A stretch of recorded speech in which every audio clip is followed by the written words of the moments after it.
कहानी का नाम गरीब किसान और उसके 3 साथी। एक बार की बात है, एक छोटे से गांव में हरिया नाम का गरीब किसान रहता था। उसके पास जमीन बहुत थोड़ी थी, लेकिन दिल बड़ा और हौसला ऊंचा था।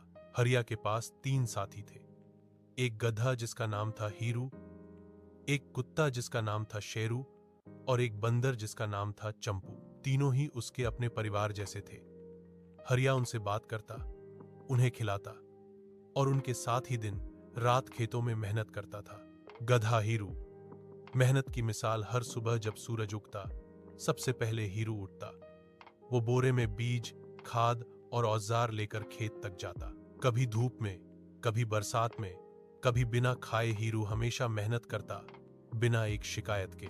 गांव वाले हंसते थे। हरिया, तेरे पास तो गधा ही है, तू क्या तरक्की करेगा? हरिया मुस्कुरा देता और कहता, जिसे मेहनत पर यकीन हो उसे किस्मत की जरूरत नहीं।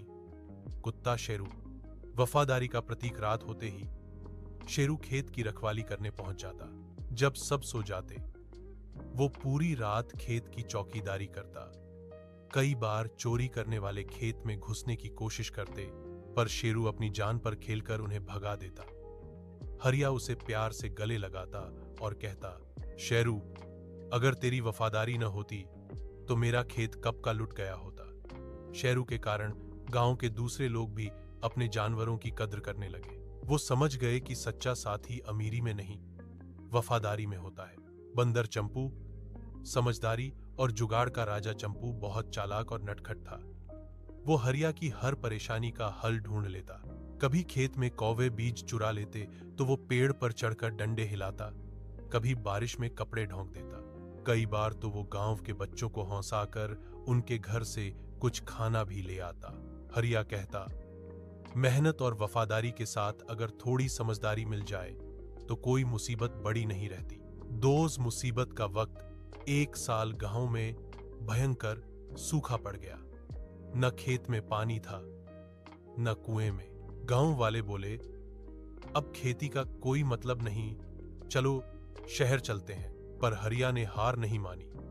उसने कहा, जब तक मेरे पास मेरा हीरू, मेरा शेरू और मेरा चंपू है, मैं हार नहीं सकता। तीनों की मदद से चमत्कार हीरू ने रोज मिट्टी खोद खोद कर एक गड्ढा बनाया।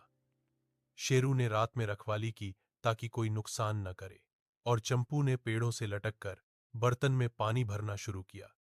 धीरे धीरे वो गड्ढा एक छोटे कुएं में बदल गया।